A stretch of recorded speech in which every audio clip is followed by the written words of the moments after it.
자, 우리 지난주 복습 한번 하고 넘어가도록 하겠습니다. 애굽에 내려진 9가지 재앙에 대해 우리가 살펴보았죠. 제일 처음 재앙이 뭐였죠?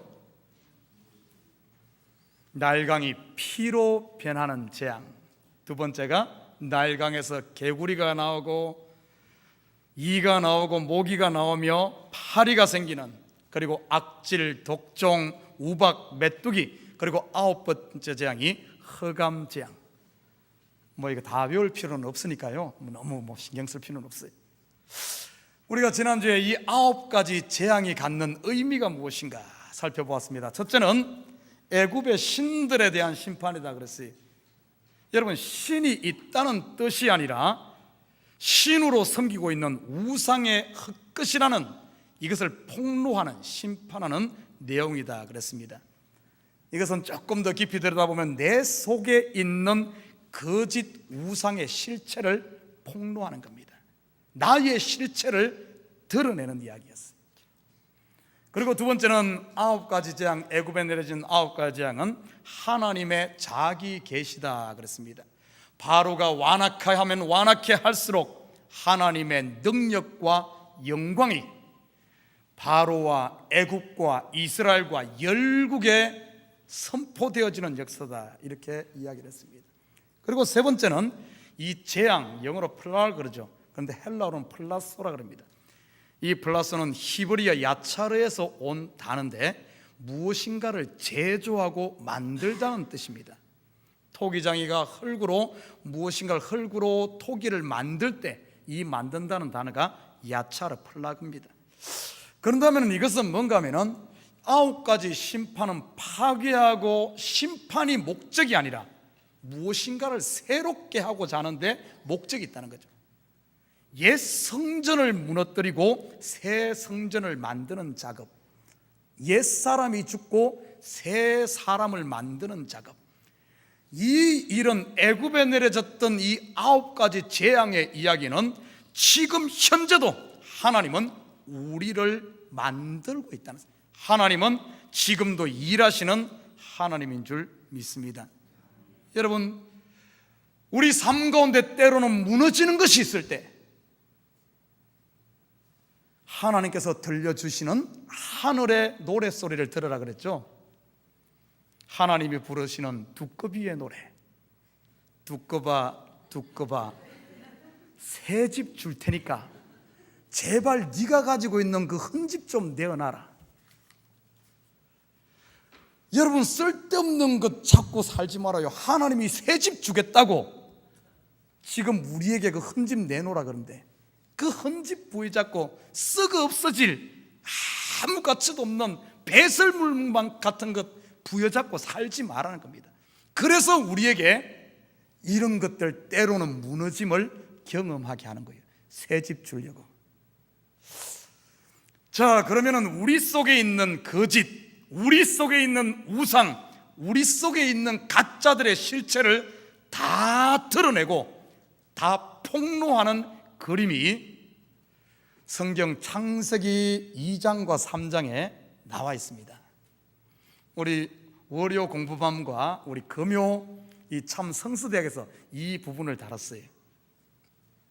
바로 우리 속에 있는 거짓을 폭로하는 아주 초기적이고 원시적인 모습의 그림이 뭔가 하면 선악과입니다. 선악과, 선과 악을 알게 하는 나무. 이 선악과를 따먹고 나면은 우리 속에 있는 이 선한 것이 들은 줄 아는데 이것이 다 폭로되어져요. 수치가 드러납니다. 선악과 따먹고 나니까 내 속에 선한 것이 없음을 발견하게 되죠. 내 속에 악으로만 가득 찬 나에게는 소망이 없음을 발견하게 하는 바로 선악과, 선악과의 실체는 율법이다 그랬습니다. 율법이 옴으로 말미암아 우리 속에 있는 죄가 죄로 드러나게 하는 이야기. 결국 이 9가지 재앙, 애굽에 내려지던 이 이야기는 율법임을 우리가 알 수가 있습니다. 그러니까 다 무너뜨리고 다 심판하죠. 성경은 분명 이렇게 율법으로는 안 된다고 이야기를 해줍니다. 율법 가지고는 안 된다. 오늘 본문의 1장 1절을 볼까요? 여호와께서 모세에게 이르시기를 내가 이제 한 가지 재앙을 바로와 애굽에 내린 후에야 그가 너희를 여기서 내보내리라. 그리고 10절에 보면 이렇게 말합니다. 모세와 아론이 이 모든 기적을 바로 앞에서 행하였으나 9가지 기적을 행하였으나 여호와께서 바로의 마음을 완악하게 하셨으므로 그가 이스라엘 자손을 그 나라에서 보내지 아니하였더라. 율법으로 됩니까? 안 됩니까? 안 되죠. 9가지 재앙 심판을 했지만은 이스라엘이 구원 얻지 못했어요. 해방되지 않았다는 사실입니다. 분명히 성경은 이렇게 안 된다고 이야기하는데도 지금도 여전히 자기 의로 이 율법의 의를 가지고 구원 얻으려고 하는 이 사람들은 누구냐 말입니까? 누구예요? 누구? 안 된다고 이야기하는데 이 시대 교회를 가만히 봐요.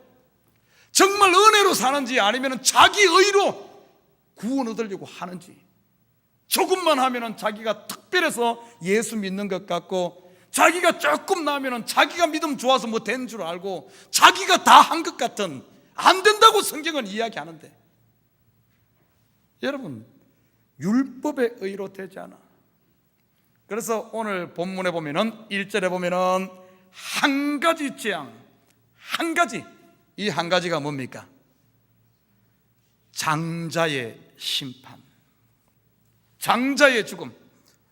여러분 좀 깊이 보십시오. 애굽에 내려진 이 장자 심판은 어떤 그림인 줄 압니까? 이스라엘에게는 어떤 모습으로 나타납니까?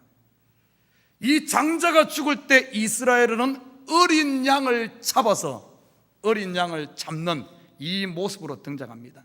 애굽의 장자가 죽을 때 이스라엘 백성들이 어린 양 유월절 어린 양 제사를 드릴 때 어떤 일이 일어나죠? 구원이 이루어지고 해방이 일어나는. 여러분 이 10번째 장자 죽는 재앙으로 말미암아 이스라엘이 해방됩니다.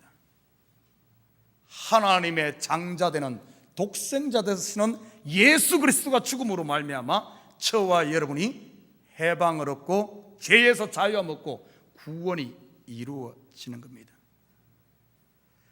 애굽의 장자 죽음은 예수 그리스도의 죽음을 예표하는 그림입니다. 애굽의 장자 죽으니까 아이고 내가 승리했다, 에이 꽃이다, 그분이 그럴 줄 알았어, 그런 짓 하다 다 죽을 줄 알았어, 심판받을 줄 알았어, 그 이야기가 아니라 애굽의 장자 죽음이 예수 그리스도의 죽음을 이야기하는 거예요. 자 1절에 보면 이렇게 말합니다. 애굽의 장자가 죽음으로 말미암아 1절 후반절에 여기서 반드시 다 쫓아내리니. 여러분 구원이 뭔 줄 압니까? 구원은 강구하고 막 구걸하고 애써서 얻어지는 것 아니에요. 장자가 죽음으로 말미암아 쫓겨납니다. 쫓겨나는 그림으로 구원을 이야기해 주고 있어요. 성경은 여기서뿐만 아니라 노아도 보십시오. 노아가 방주를 다 지어놨을 때 하나님께서 노아가 머뭇머뭇하니까 노아를 방주 안으로 떠밀어 버리고 방주의 뚜껑을 닫고 심판의 구원을 얻습니다. 소돔과 고모라에서 롯이 우물우물하고 있으니까 천사가 그의 손을 끌어서 끄집어내는 거예요. 끄집어내는 것. 내가 뭐 구걸하고 막 뭐 해서 얻어지는 것 아니에요. 쫓아내는 것이고 끌어내는 게 이 구원이라는 사실입니다. 성경에 보면은 구원을 어떻게 표현하면 거듭남이다 그래요. 거듭남. 아이가 뱃속에서 9개월이 만기가 되면은 거듭나게 되면은 나오죠. 밀어내죠. 구원은 예수 그리스도의 십자가 죽음으로 말미암아 하나님이 끄집어내는 것이고 밀어내는 것이고 쫓아내는 게 구원이란 사실입니다. 어제 우리 토요 한국학교에서 설교를 해달라 그래서 제가 짧은 설교를 한 편 했어요. 어제 설교한 내용이 시편 126편입니다. 우리 성경 한번 띄워줄래요? 시편 126편 우리 다 같이 한번 읽어봅니다. 1절에서 6절까지 우리 같이 한 목소리로 이것 읽고 나면은 막 속이 시원하고 기분이 좋아지는 이 시편이거든요. 같이 한번 우리 읽습니다. 시작. 여호와께서 시온의 포로를 돌려 보내실 때 우리는 꿈꾸는 것 같았도다. 그때 우리 입에는 웃음이 가득하고 우리 혀에는 찬양이 찼었도다. 그때 문나라 가운데서 말하기를 여호와께서 그들을 위하여 큰 일을 행하셨다 하였도다. 여호와께서 우리를 위하여 큰 일을 행하셨으니 우리는 기쁘도다. 여호와여 우리의 포로를 남방 시내들 같이 돌려보내소서. 눈물을 흘리며 씨를 뿌리는 자는 기쁨으로 거두리로다. 울며 씨를 뿌리러 나가는 자는 반드시 기쁨으로 그 곡식단을 가지고 돌아오리로다. 아멘. 자, 오늘 이 말씀은 이스라엘 백성들이 구원의 감격을 가지고 포로에서 돌아올 때 그 기쁨을 노래한 시입니다. 꿈꾸는 것 같았도다. 웃음이 가득 찼었도다. 내 입에는, 내 혀에는 찬양이 찼었도다. 여러분, 어떻게 해서 이들의 이런 삶이 되었을까? 이런 꿈꾸는 삶이 되었을까? 그 키가 뭔 줄 압니까? 5절과 6절입니다. 눈물을 흘리며 씨를 뿌리는 자, 울며 씨를 뿌리는 자. 얼핏 보면은 참고 열심히 일하면은 개같이 일해가지고 정성같이 쓰는 이런 개념으로 생각하는데 그 이야기가 아니에요. 열심히 일해서 노력해서 참고 인내해서 이 구원의 열매를 거두는 게 아닙니다. 오늘 이 시편을 깊이 들여다보면은 이스라엘 백성들이 바벨론 포로에서 70년 동안 포로 생활을 합니다.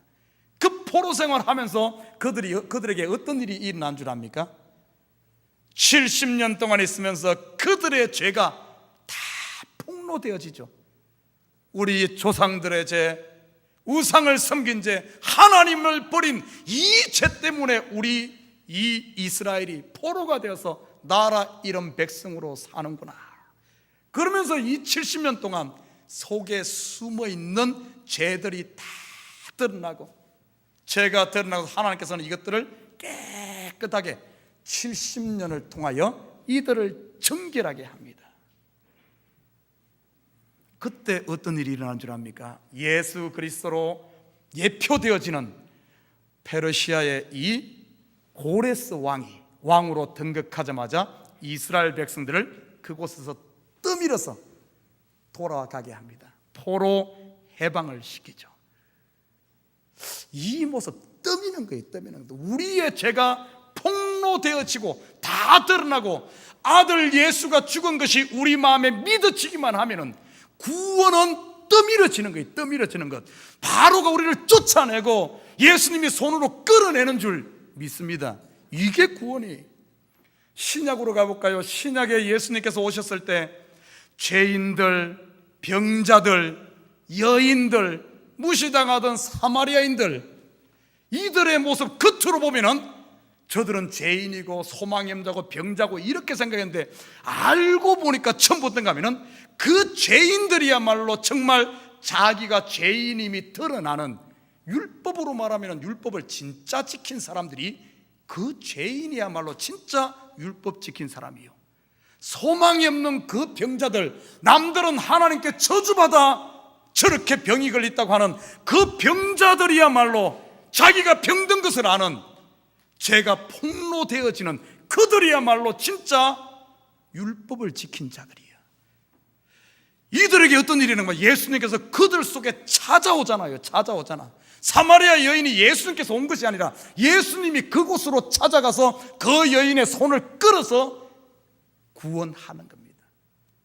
소망 없는 병자들 봐요. 소망이 없는데 그냥 누워있어. 아무것도 못해. 그럼에도 예수님이 찾아가서 그를 끌어내는 이야기. 바로 이게 구원이에요. 구원. 오늘 그 그림을 이렇게 보여주고 있습니다. 구원은 내가 구하고 얻는 사역이 아니라 성령의 사역이요, 예수님이 찾아오셔서 하시는 예수님의 사역인 줄 믿습니다.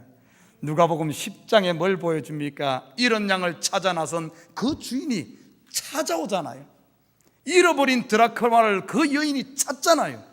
아버지가 찾아오는 겁니다. 여러분 걱정하지 말아요. 두려워하지 말아요. 여러분이 죄인임을 드러났을 때 이 털을 숨기려고 하지 말고 주님 앞에 서 있기만 하면 돼.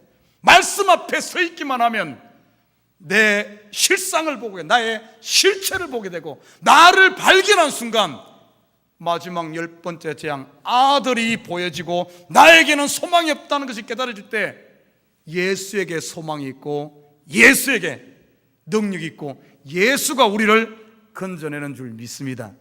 이게 구원이에요. 자, 오늘 2절과 3절 포인트는 여기 있습니다. 우리 2절 3절 다 같이 한번 읽어보십시다. 출애굽기 11장 2절과 3절. 자, 같이 읽습니다. 시작. 백성에게 말하여 사람들에게 각기 이웃들에게 은금 패물을 구하게 하라 하시더니 여호와께서 그 백성으로 애굽 사람의 은혜를 받게 하셨고 또 그 사람 모세는 애굽 땅에 있는 바로의 신하와 백성의 눈에 아주 위대하게 보였더라. 아멘. 자, 여러분 2절은 좀 이따 하고요. 우리 3절을 다시 봐요. 여호와께서 그 백성으로 애굽 사람의 은혜를 받게 하셨고. 여러분 이 보면 좀 이게 그냥 쉽지가 않아요. 그냥 문자적으로 그냥 상황적으로 해석하면 이렇게 볼 수가 있어요. 애굽의 전역에 장자가 죽으니까, 장자가 죽고 막 통곡이 나고 난리가 나니까 애굽 백성들이 놀라서 빨리 이 백성을 쫓아내 보내는, 아이고 이네들 여기 있다가는 나까지 죽겠네 하며 빨리 막 그들 가지고 있는 거 막 주면서 빨리 꺼져버려라, 꺼져버려라, 이런 느낌이 듭니다. 너 때문에 나까지 죽겠다 하며 공포와 두려움으로 이스라엘 백성들을 막 퍼주는 것 같은 느낌이 나요. 초상집에 가가지고 거기에 있는, 정신 못 차리고 있을 때 거기에 있는 것 모든 것 좋은 거 싹 약탈해오는 느낌이 납니다. 그런데 과연 이 이야기가 그런 이야기일까? 여러분 우리 올해 참교회 표가 뭐라 그랬어요? 한 걸음 더. 우리가 여기에 머물지 말고 좀 신앙을 이런 식으로 하지 말고 좀 어떻게든 높이 올라가가지고 고지론, 내가 성공해서 세상 사람들을 깔보는, 그래서 내가 복받았다 자랑하는 이런 신앙 하지 말고 성경이 말하는 참이 무엇인가 한번 좀 들여다봅시다. 오늘 보면은 오늘 이 3절에 이렇게 말해요. 여호와께서 그 백성으로, 그 백성은 어느 백성이죠? 이스라엘 백성으로 애굽 사람의 은혜를 받게 하셨고. 여러분 이것이 결코 만만한 이야기가 아닙니다. 애굽 사람의 은혜를 받게 하셨고. 지금 상황이 어떤 상황입니까? 애굽과 이스라엘의 관계는 어떤 관계예요? 지금 저 이스라엘 때문에 우리 집에 장자가 죽었어. 애굽 전역에 초상이 난 거예요. 저 이스라엘 때문에, 저들 때문에 다 죽게 생겼어. 그러면은 애굽 입장에 봤을 때 이스라엘은 어떤 존재죠? 원수가 아니고 왼수예요, 왼수. 자, 그러면 봅시다. 이스라엘 백성들 봐요. 이스라엘 백성 입장에서 봐요. 아니 이스라엘이 원래 요셉 때, 우리 조상 요셉 때 애굽에 들어왔을 때 망해가는 애굽을 요셉이 살렸잖아요. 그럼에도 불구하고 그 은혜는 싹 잊어버리고 이 사람들이 먹고 살만하니까 이스라엘을 종 삼고, 종 삼은 정도가 아니죠, 아들이 태어나면 날강에 다 죽여버리는 이런 어마어마한 끔찍한 이런 핍박을 하는 이스라엘 입장에서도 애굽은 뭐라고요? 왼수야. 자, 그런데 오늘 본문에 보면 이렇게 말해요. 애굽 사람의 은혜를 받게 하셨고. 아니 왼수인데, 왼수 이것도 그냥 왼수가 아니죠. 이런 걸 들어서 철천지 왼수, 이런 말 들어봤죠? 철천지 왼수인데 은혜를 받게 하셨고. 이게 뭔 이야기일까? 여러분 이것을 알기 위한 성경으로 우리가 성경에 똑같은 상황이 있는 그림으로 한번 가보십시다. 창세기 33장 10절. 우리 같이 한번 읽어볼까요? 시작. 야곱이 이르되 그렇지 아니하니이다. 내가 형님의 눈앞에서 은혜를 입었사오면 청하건대 내 손에서 이 예물을 받으소서. 내가 형님의 얼굴을 배운 적 하나님의 얼굴을 본 것 같사오며 형님도 나를 기뻐하심이니이다. 제가 시간 관계상 요 한 절만 읽었는데 어떤 내용 같아요? 야곱과 에서가 재회하는 장면입니다. 바로 요 사건이 있기 전에 어떤 일이 있은 줄 알아요? 야곱이 밧단아람에서 돌아오는데 형 에서가 400명을 이끌고 죽이러 온다는 소식을 듣고 야곱의 두려움이 쌓여서 야복 강가에서 하나님의 천사와 밤새도록 씨름하다가 자기의 환도뼈가 위골되고 쉽게 말해 그는 자기가 죽는 역사가 일어납니다. 그 사건 이후에 야곱이 에서를 만납니다. 그런데 이 에서가 죽일 줄 알았는데 이 형 에서가 야곱에게 뭘 해요? 은혜를 베풀어요. 은혜를. 야곱과 에서는 철천지 왼수입니다. 저 야곱 때문에 장자권도 뺏겼고 아버지의 축복도 빼앗겨버린 에서, 야곱의 입장에서는 20년 동안 고생해서 벌어서 이제 하려고 하는데 하루아침에 형 때문에 망하게 생겼어. 죽게 생겼어. 여러분, 그런데 오늘 본문은 똑같이 형 에서가 야곱에게 은혜를 베풀어. 이 말 속에는 어떤 의미가 있는 줄 압니까? 첫째는 20년 넘게 얼어붙었던 이 형 에서의 마음이 오픈됐다는 뜻입니다. 마음이 오픈되어졌고, 두 번째는 오픈된 정도로 끝나잖아요. 야곱에게 은혜를 베품으로 야곱을 용납하고 품어안고, 세 번째는 극적인 화해를 통해 막혔던 담이 흐려지는 이런 역사. 다른 말로 표현하면 이것을 하나됨이라 그럽니다. 하나됨. 에서는 죽고 야곱으로 다시 태어나는 원수지간의 두 사람이 하나가 되어지는 이야기, 이것을 구원이라 그러는 거예요. 이런 일이 있을 거에 대해서 아버지 이삭이 먼저 예언한 부분이 나옵니다. 예언이라고 표현하게 되면 먼저 표현한 데가 나와요. 창세기 27장 22절 한번 가봅니다. 자, 잠올 시간입니다. 다 같이 이제 잠독결 겸 한번 크게 같이 읽습니다. 시작. 야곱이 그 아버지 이삭에게 가까이 가니 이삭이 만지며 이르되 음성은 야곱의 음성이나 손은 에서의 손이로다 하매. 여러분, 이 장면은 알 거예요. 형을 속여서 야곱이 음식 갖고 가서 아버지한테 축복받으려고 들어갔더니만 아버지가 눈이 어두워서 못 보면서 야곱을 만지면서 목소리는 분명 야곱의 목소리인데 손은 에서의 손이구나. 여러분, 재밌는 표현이죠. 두 사람이 하나가 됐어. 여러분, 두 사람이 하나 됐어. 이 말은 뭔가 하면은, 말은 어디서 나오죠? 이 내면에서 나오죠. 속은 분명히 야곱인데 손은 보니까 에서요. 행동은 에서다. 여러분, 둘이 하나 된 모습, 이제 이 야복 강가에서 이 재회하면서 원수지간인 둘이 완전히 하나 되어지는, 구원이 이루어지는 그림을 이렇게 보여주겠습니다. 똑같은 그림이 오늘 본문에 등장하죠. 애굽, 형된 애굽이 어떻게 합니까? 그들의 이 철천지 원수 이스라엘을 용납하는, 은혜를 베푸는 사건.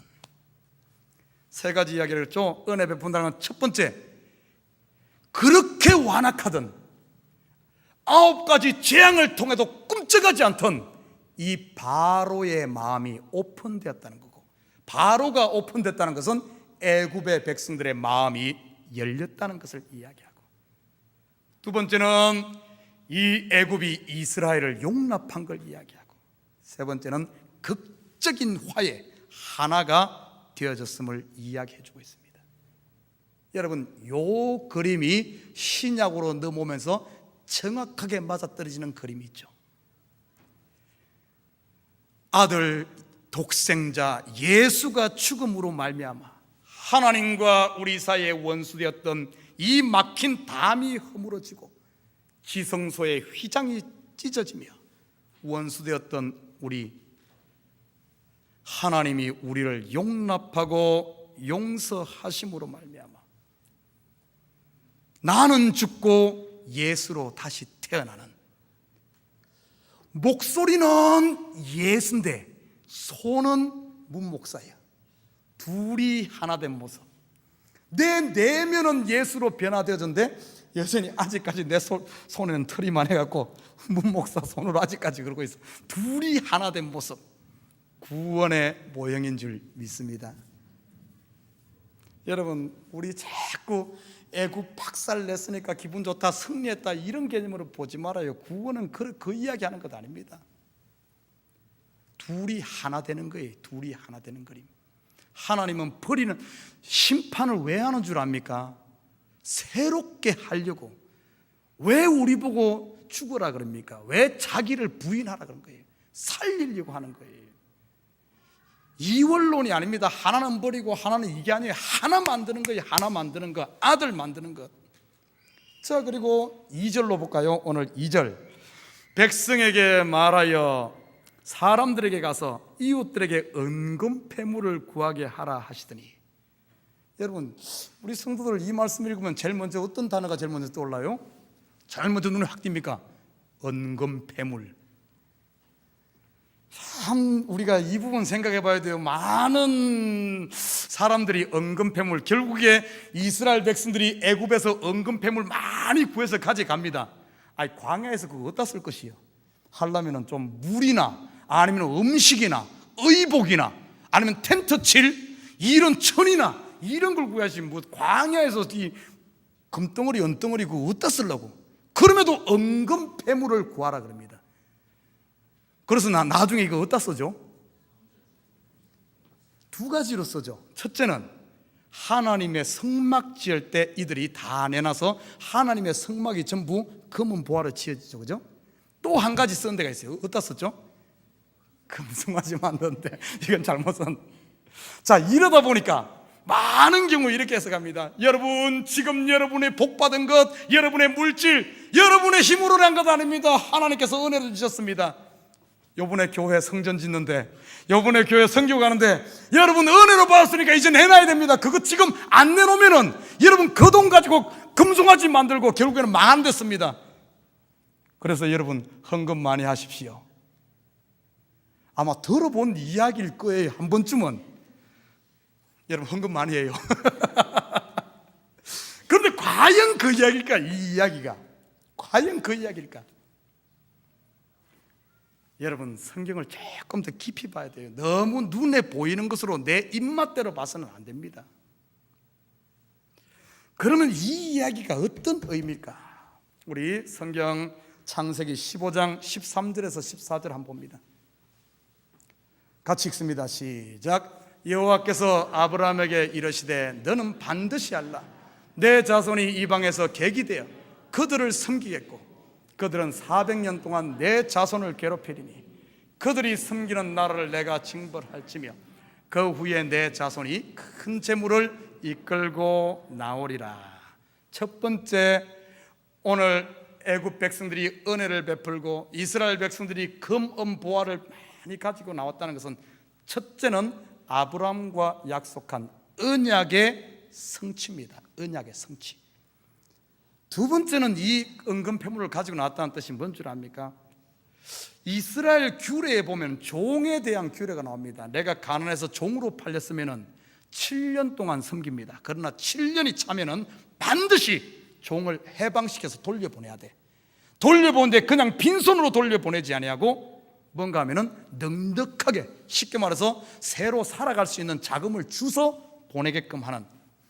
7년을 섬겼다는 것은 뭔가 하면 안식년이 도래했다는 걸 말하고 종살이에 대한 갑지불의 의미가 있어요. 이스라엘 백성들이 그곳에서 종살이하고 이제는 안식년 7년이 찼으니까, 예수가 왔으니까, 구원이 완성됐으니까 갑을 지불하는 그 개념이 있어요. 세 번째는 뭔 줄 압니까? 이 전쟁에서 하나님의 온전한 승리, 바로 아들을 통한 예수로 말미암아 사단의 머리가 밟히는 완전한 승리의 전리품의 의미가 있습니다. 그리고 또 한 가지 의미가 뭔 줄 압니까? 그 당시 여자분들은 결혼할 때 반드시 있어야 되는 게 있었어요. 뭐죠? 지참금의 의미가 있습니다. 이제 신랑되는 예수와 결혼하는데 결혼 지참금의 의미, 그리고 열매란 의미도 있습니다. 결국에 이 이스라엘 백성들이 금은 보화를 가지고 나왔던 것은 뭔가 하면은 결혼 지참금, 정표입니다. 정표. 결국엔 어떤가 하면은 이 정표, 나중에 가서 신랑 앞에 내놓아야 할 것. 하나님이 우리를 통해 성전을 짓고 내 속에 영혼이 들어와 살기를 원하는데 뭔가 내놓을 것을 믿습니다. 내놓을 것. 과연 이 금은 보화가 무엇을 이야기하는가? 단순히 여러분 물질 아니면 여러분 가지고 있는 그걸 이야기하는가? 좀 깊이 들여다봐야 된다는 사실이죠. 이 똑같은 이야기가, 이것을 재해석한 이야기가 고린도전서 3장 11절에서 16절에 있습니다. 우리 한번 같이 읽어봅니다. 고린도전서 3장 11절에서 16절 다 같이 크게 한번 읽어봅니다. 시작. 이 닦아둔 것 외에 능히 다른 터를 닦아둘 자가 없으니 이 터는 곧 예수 그리스도라. 만일 누구든지 금이나 은이나 보석이나 나무나 풀이나 집으로 이 터 위에 세우면, 그 다음 각 사람의 공적이 나타날 터인데 그 날이 공적을 밝히리니 이는 불로 나타내고 그 불이 각 사람의 공적이 어떠한 것을 시험할 것입니다. 만일 누구든지 그 위에 세운 공력이 그대로 있으면 상을 받고 누구든지 그 공적이 불타면 해를 받으리니 그러나 자신은 구원을 받되 불 가운데서 받은 것 같으리라. 너희는 너희가 하나님의 성전인 것과 하나님의 성령이 너희 안에 계시는 것을 알지 못하느냐. 아멘. 여러분, 하나님께서 나중에 성전을 짓는데, 우리 몸의 성전을 짓는데 하나님께서 우리에게 요구하시는 것이 있어요. 이스라엘 백성들의 금은 보화를 구하라 한 것은 광야에서 하나님의 성전을 짓기 위해 내놓은 금은 보화를 씁니다. 성경에 보면은 금과 은과 보석은 무엇을 이야기합니까? 성전을 짓는 재료가 뭐예요? 무엇으로 성전이 지어집니까? 무엇으로 결혼 지참금 하나님 앞에 내놓을 거예요? 하나님께서 우리에게 요구하실 때, 하나님 앞에 섰을 때 네가 내 신분지 아닌지, 네가 나를 사랑하는지 아닌지, 네가 내 백성인지 아닌지 무엇을 내놓을 겁니까? 무엇으로 알 수 있어요? 여러분이 구원 얻은 백성인지 아닌지 무엇으로 압니까? 한 가지죠. 성경은 일괄되게 창세기부터 요한계시록까지 금, 은, 보화는 전부 무엇과 관계된 줄 압니까? 믿음인 줄 믿습니다. 믿음이에요. 믿음. 우리 성경 한번 찾아봅니다. 요한복음 6장 28절에서 29절 같이, 요한복음 6장 28절을 같이 읽습니다. 시작. 그들이 묻되 우리가 어떻게 하여야 하나님의 일을 하오리까? 예수께서 대답하여 이르시되 하나님께서 보내신 일을 믿는 것이 하나님의 일인 자시니. 하나님이 우리한테 요구하시는 건 딱 하나입니다. 마지막 때에 가서 믿음을 요구하는 거예요. 너에게 믿음이 있느냐? 그 믿음이 어떻게 해서 주어졌습니까? 여러분에게 났어요? 아니죠. 10번째 마지막 장자가 죽음으로 말미암아 애굽인의 마음이 은혜를 베풀고 그들이 금은 보화를 주었어요. 여러분, 우리의 믿음은 나에게서 난 것이 아니라 아들 되시는 예수 그리스도가 죽으심으로 말미암아 하나님이 만문이 열려지고 지성소의 문이 활짝 열려짐으로 하나님께서 우리에게 은혜로, 전리품으로, 지참금으로, 우리 마음의 씨앗으로 그 믿음, 금은 보화가 주어진 줄 믿습니다. 그래서 믿음은 나에게서 나는 게 아니에요. 그래서 내가 좀 믿음 좋다고 자랑할 것 아닙니다. 아들로부터, 하나님으로부터 은혜로 주어진 게 믿음이요. 그 믿음, 어디 교회에서 내가 믿음 좋다고, 너보다 기도 많이 한다고, 좀 은사 나타났다고, 뭐 좀 한다고 끌떡거리는 것, 이거는 끌떡거리는 거에 따라합니다. 끌떡, 이렇게 끌떡. 이 구원의 세계를 알면 어떻게 끌떡거립니까? 어떻게? 그러나 가만히 봐요. 얼마나 이 교회들이, 이 시대가 끌떡거리고 있는지. 하나님의 구원의 이 비밀을 모르는 게 그냥 난 게 아니에요. 검은 보화가 이스라엘 백성들이 자기들이 금캐서 나온 게 아닙니다. 아들이 죽음으로 말미암아, 장자가 죽음으로 말미암아 애굽이 은혜를 베푸니까 그것이 온 거예요. 예수로부터 온 줄 믿습니다.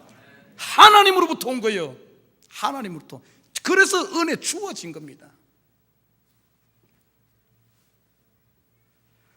장자가 죽음으로, 예수가 죽음으로, 아들이 죽음으로 완악하던 바로가 마음을 열고,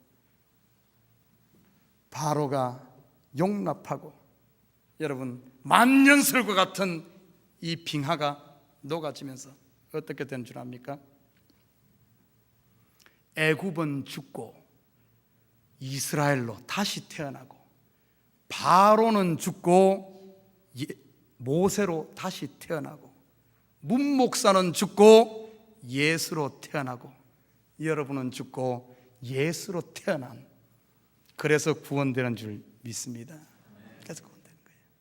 여러분, 요한계시록에 가면 이제 하늘로부터 내려오는 새 예루살렘과 새 땅, 신부의 모습이라 그랬죠. 무엇으로 지어졌죠? 무엇으로 데코레이션 되어졌습니까?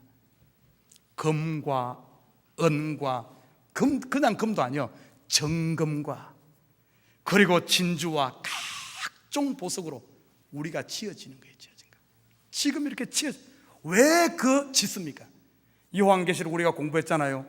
그 새 예루살렘 속에 왕 대신 하나님이 이 속에 오셔서 이제는 영원히 거하는 거예요. 신랑과 신부가 결혼해서 함께 사는, 하나님이 우리에게 요구하시는 다른 것 없어요. 그 믿음, 예수님께서 주신 그 믿음. 이 한 주간도 여러분, 하나님 앞에 보일 것은 믿음밖에 없어요. 남는 것은 예수, 믿음, 은혜밖에 없는 줄 믿습니다.